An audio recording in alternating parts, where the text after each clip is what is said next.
Good morning. जैसे आपको पता है लॉकडाउन चल रहा है और लॉकडाउन में ही हम लोग नई क्लास स्टार्ट कर रहे हैं, जैसे आप घर बैठे बैठे इनके बारे में पढ़ सकें। रीजनिंग का नया कैलेंडर, रीजनिंग का एक नया टॉपिक जो कैलेंडर, इसमें मैं आपको वो सब क्वेश्चन कराऊंगा जो पेपर में आते हैं और एक बेसिक से लेके चलेंगे छोटे से लेके बड़े तक, जिसमें आपको कोई दिक्कत ना हो। ठीक है, चलिए स्टार्ट करते हैं। कैलेंडर क्या होता है आपको पता है, इसके हर एक पेपर में एक या दो क्वेश्चन आता ही आता है। तो स्टार्टिंग करते हैं कैलेंडर। कैलेंडर में सबसे पहले बात करते हैं वर्ष की। वर्ष मतलब ईयर। ईयर क्या है? ईयर भी आपको पता है कि दो टाइप के होते हैं, एक होता है लीप वर्ष और एक होता है साधारण वर्ष। ईयर भी कितने टाइप के? दो टाइप के, लीप वर्ष या इसी को एक नाम बोलते हैं अधिवर्ष, और एक होता है साधारण वर्ष।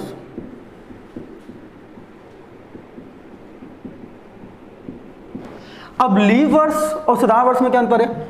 लीप वर्ष वो वर्ष होता है जिसमें टोटल 366 दिन होते हैं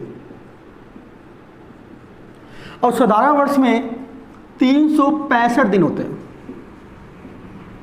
अगर वैसे आपसे कोई पूछे कि वर्ष कितने दिन का होता है तो आपको बताना 365 दिन का।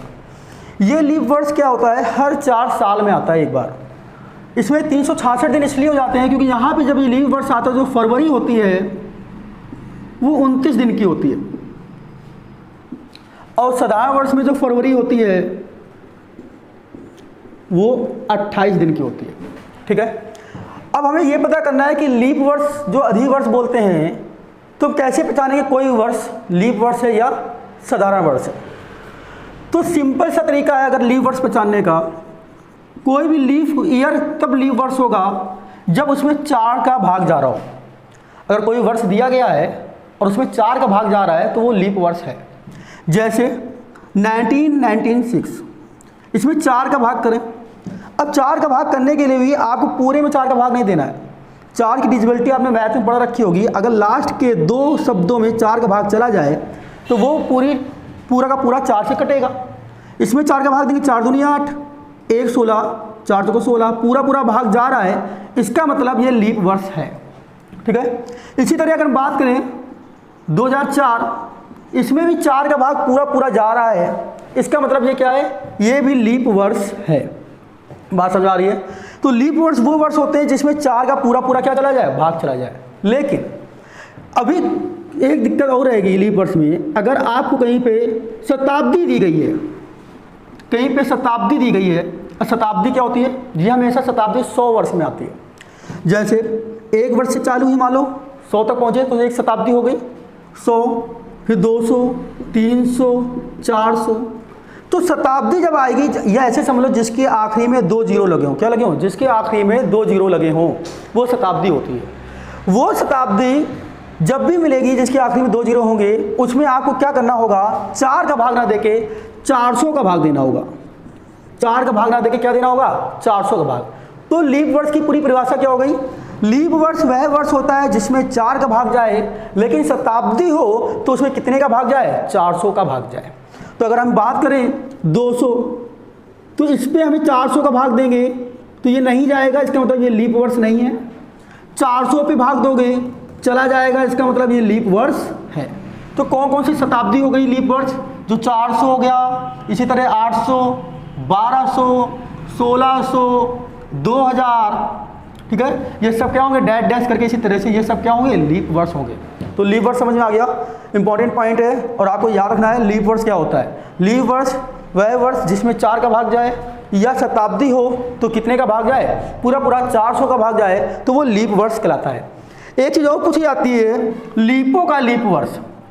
लीपों का लीप वर्ष, लीपों का लीप वर्ष क्या है? आप यहाँ पे एक चीज़ तो समझाइए, लीप वर्ष लिखा हुआ है और फिर कह रहा है लीपों का लीप वर्ष क्या है? वह लीप वर्ष जो वर्ष मतलब लीप है, एक तो लीप वर्ष है ही और साथ में क्या है आपका 400 से कट रहा है, तो ये जितने भी होंगे ये सब क्या कहेंगे? लीपों का लीप वर्ष कहलाएंगे। या ऐसे समझ सकते हो, वह शताब्दी जो लीप वर्ष हो, वह शताब्दी जो लीप वर्ष हो। ये शताब्दी देखिए लीप वर्ष है, ये भी लीप वर्ष है, ये भी लीप वर्ष है, तो वह शताब्दी जो लीप वर्ष हो, मतलब 400, 800, 1200 ये सब क्या कहलाएगी? लीपों का लीप वर्ष कहलाएगी। अब आप कहोगे 100 नहीं कहलाएगी क्योंकि ये लीप वर्ष नहीं है। अगर हम बात करें 1900 तो ये लीप वर्ष नहीं है, ये लीप वर्ष नहीं है क्योंकि इसमें 400 का भाग नहीं जाता, तो ये इसको हम लीपो का लीप वर्ष नहीं कहेंगे। तो आपको याद रहेगा वह शताब्दी जिसमें 400 का पूरा पूरा भाग चला जाए तो या वह शताब्दी जो लीप वर्ष हो वो क्या कहलाती है, लीपो का लीप वर्ष कहलाती है। ठीक है, एक इंपॉर्टेंट नोट है जो आपको याद रखना है कि शताब्दी जो आपकी 100, 200, 300, 400 अर्थात वह लीप वर्ष हो या ना हो। आपको मैंने बताया है कि अगर किसी शताब्दी में 400 का भाग जा रहा है तो वो लीप वर्ष होता है। ये 400 का भाग जा रहा है तो ये लीप वर्ष होगा, बड़े 100, 200, 300 लीप वर्ष नहीं है। तो वही कह रहा है लीप वर्ष हो या लीप वर्ष ना हो, अर्थात 31 दिसंबर को कभी भी मंगलवार, गुरुवार और शनिवार नहीं पड़ेगा।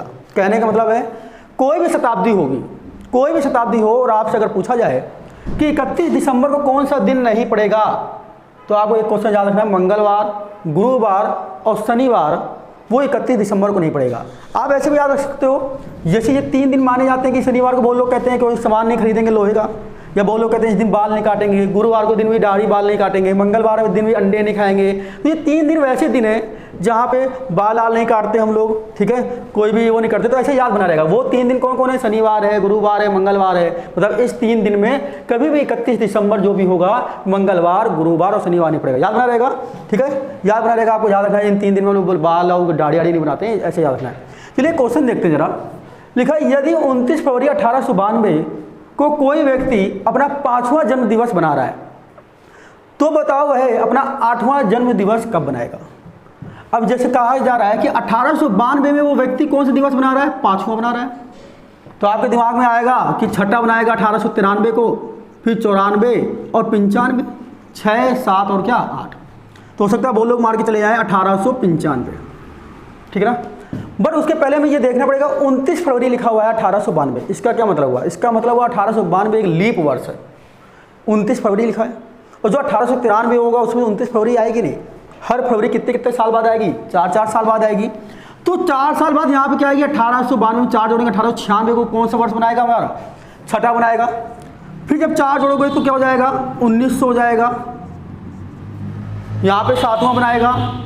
बट आपको ध्यान से फिर देखना पड़ेगा ये क्या है, शताब्दी, और शताब्दी में जाना चाहिए 400 का भाग, तो इसमें 400 का भाग नहीं जा रहा, इसका मतलब ये लीप वर्ष नहीं है, यहाँ पे फरवरी 29 की नहीं पड़ेगी, इसका मतलब यहाँ 1900 पे नहीं बनेगा।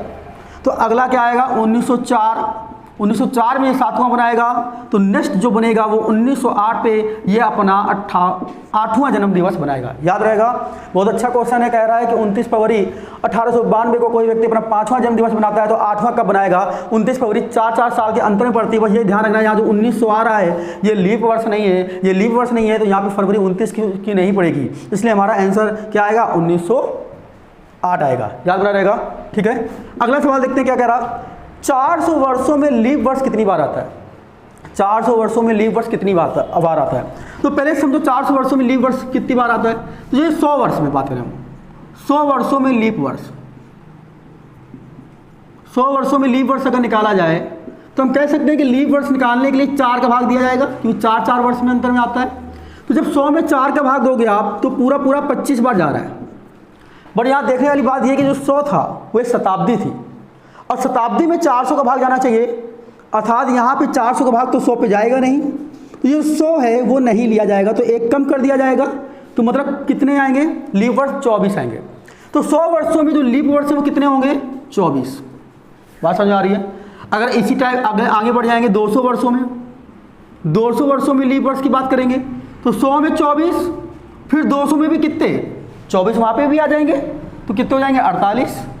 300 वर्षों की जब बात करी जाए तो 24 और आपको मिल जाएंगे,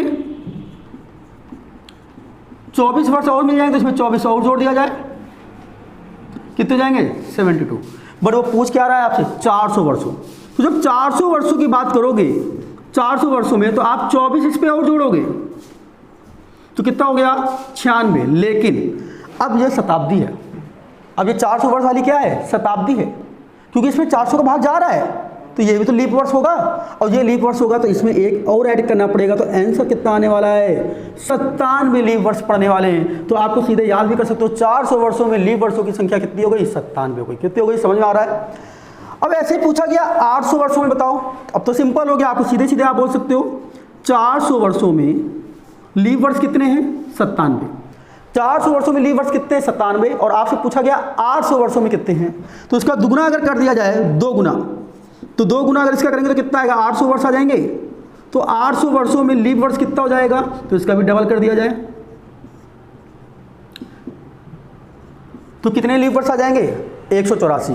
तो 800 वर्षों में लीव वर्ष कितने हो जाएंगे 184। याद बने रहेंगे, बहुत अच्छे क्वेश्चन है, बहुत बार पूछे जा रहे हैं कि 400 वर्षों में लीव वर्षों की कितनी बार होंगे और 800 वर्षों में लीव वर्ष कितने बार होंगे। कोई दिक्कत, ठीक है। आज की क्लास यहीं तक रखते हैं, फिर नेक्स्ट क्लास में मिलते हैं।